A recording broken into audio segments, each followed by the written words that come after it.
informing you of the headline as we have them for today. This is Morning Crossfire.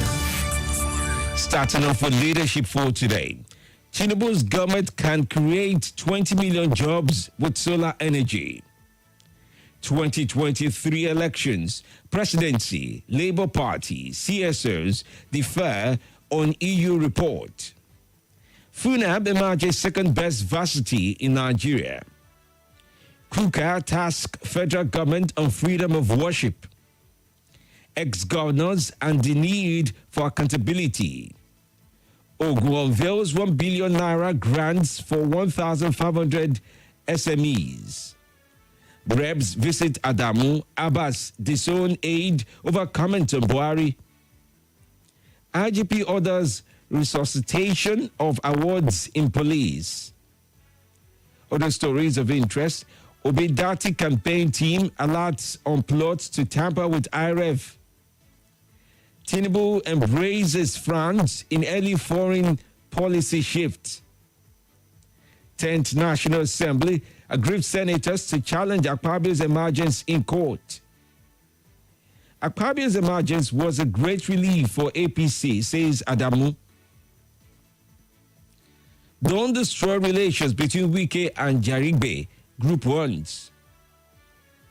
Other stories as you find them, the likes of leadership for today. You'd also want to read up more about periodic tariff reviews. Stakeholders address need to bridge yawning metering gap. That's according to the business section of leadership. And now to the nation for today. Udume Bamidele bidding for Senate leader posts.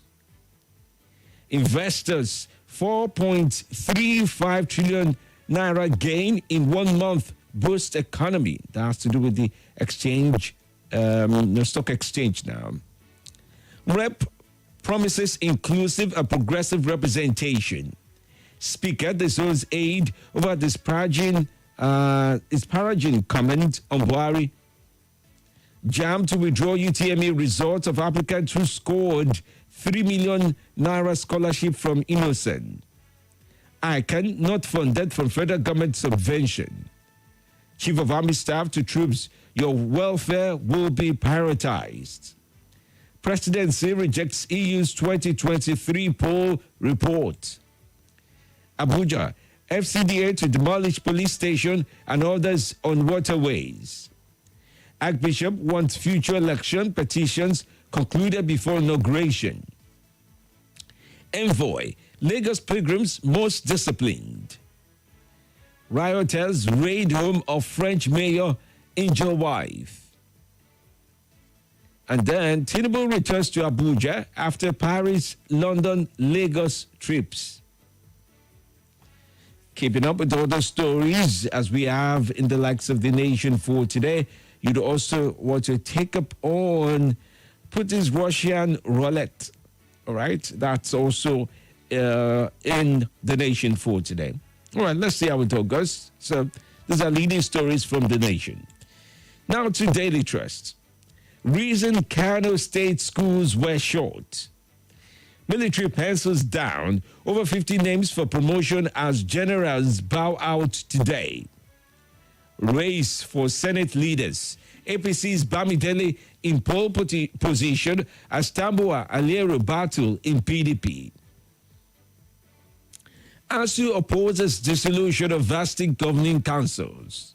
Government imposes 24 hours curfew in Taraba community. FAC disbursement to hit record of 1 trillion naira following Forex unification. Race for Senate leaders. Okay, I did take that already. So let's just move on to other stories. Baby found alive on mom's back 24 hours after bandits shot her dead. Pope is celebrated as highest UTME scorer forged resort, says JAMB. Presidency rejects EU report on 2023 elections. Despite guidelines, Nigerian Airlines not paying compensation for delays. Other stories of interest you find. IITA banks urge support for agric business. Edo governorship defections. won't affect our chances. PDP chair speaks about this. Toby Amuson wins Stockholm Diamond League 100 meters hurdle. And then minority leadership, Tambu are under pressure to quit as opposition senators lean towards Nigi. Okay then. Moving on to Vanguard newspaper for today now. Now from Vanguard newspaper, Osubo Mohammed may make lists. Anxiety as federal government resumes work on Lagos Ibadan Expressway today. Tinubu's move against terrorism. Other stories. Ifeanyi Ubah moves to end Monday seat at home in his constituency. Ex-Minister of Finance Zainab Ahmed lands World Bank job. Ondo government sets up military, paramilitary stations to tackle kidnapping. Support army in combating security challenges, Lagbaja tells Nigerians.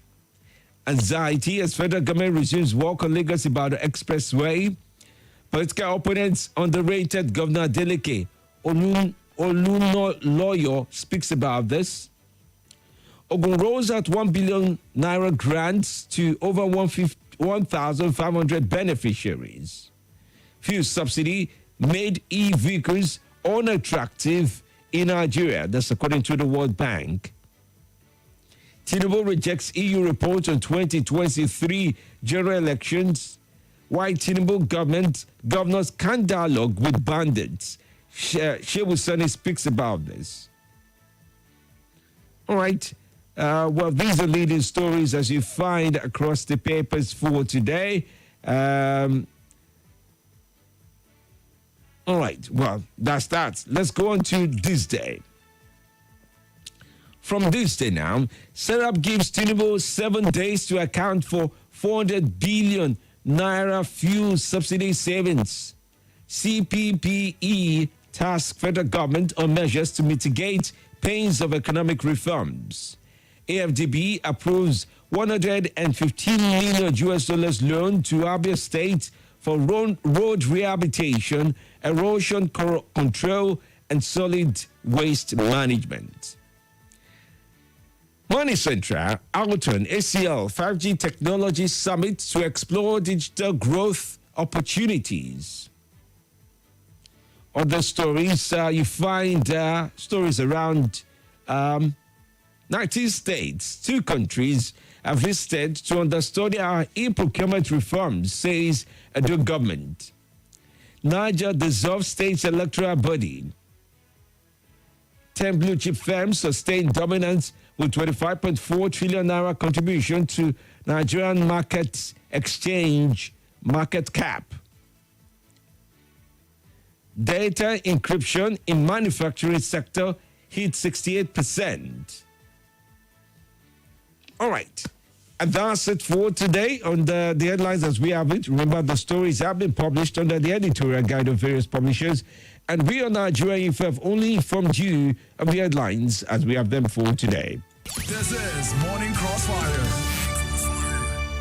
Do remember, we're streaming live on YouTube and on Facebook at Nigeria Info Abuja. There you find it at Nigeria Info Abuja on Facebook and on YouTube. Go on the stream. We'd like to read your comments as you send them in this very morning. We'd also like to take some calls. As we take your calls, to remember to follow through with our editorial guide. Your calls need to be devoid of hateful speech, lies, fake news, and abuses. We ask of you to be truthful and factual as you share with us on Nigeria Info. The views and opinions shared on this program do not represent the position of Nigeria Info FM. Nigeria Info, let's talk.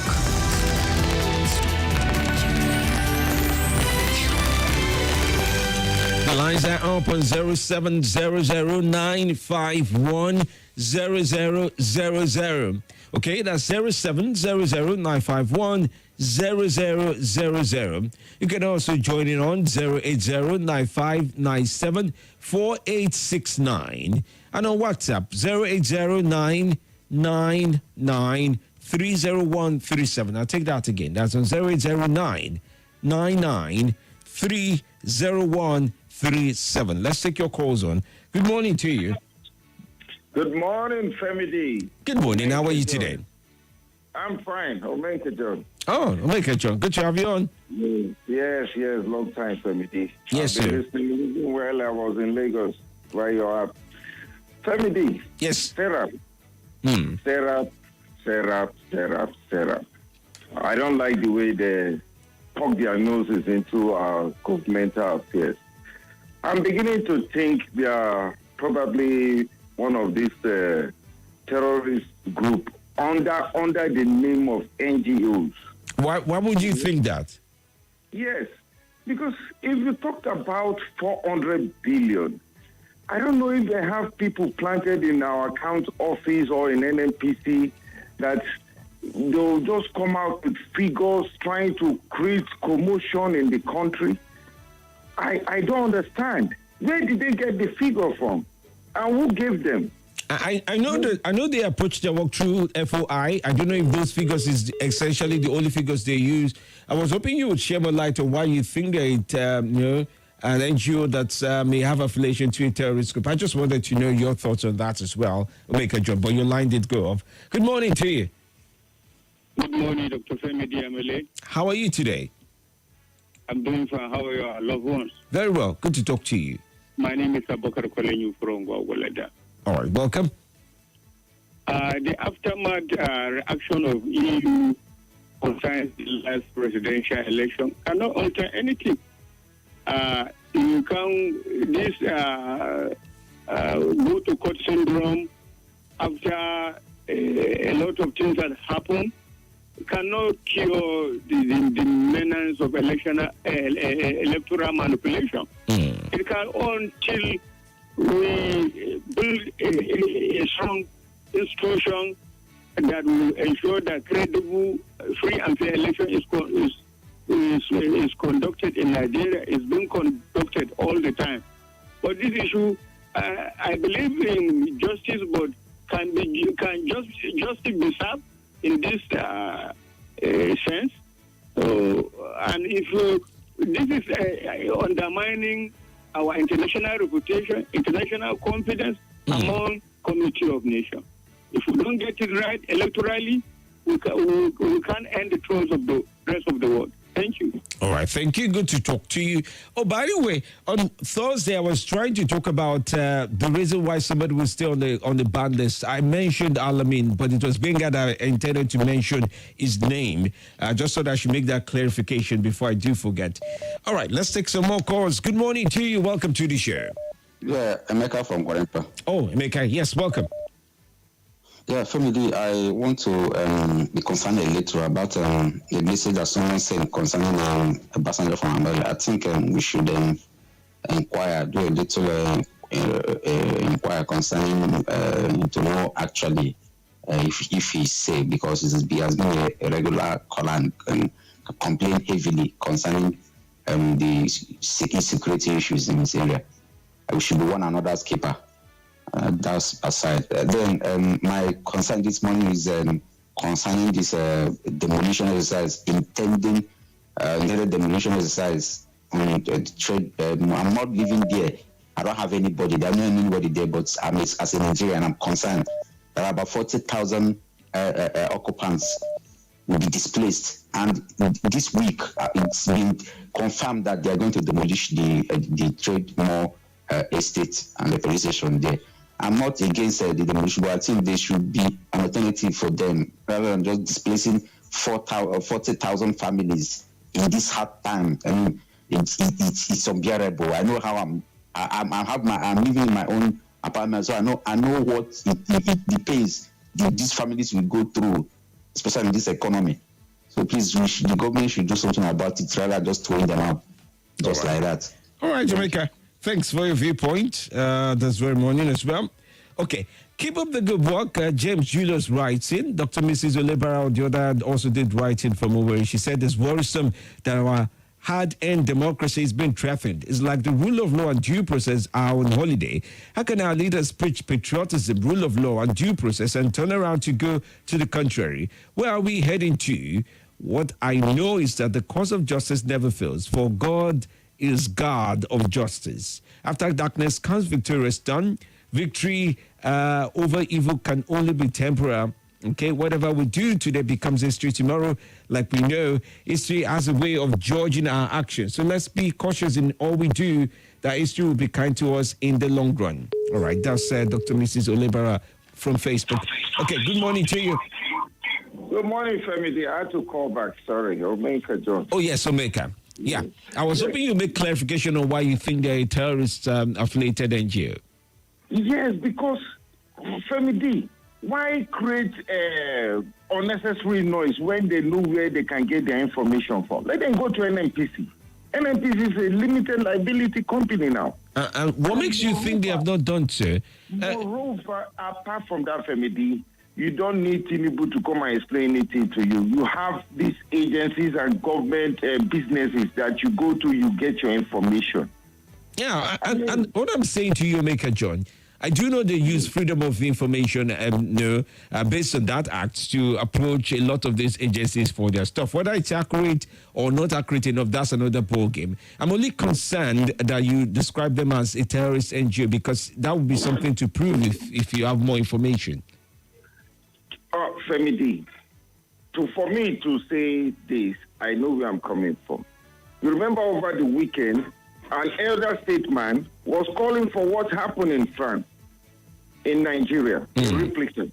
You understand me? This group, they don't mean well for this country. Over the years, we saw how they attack Buhari unnecessarily. So I agree with you on that. Based on that, I agree with you.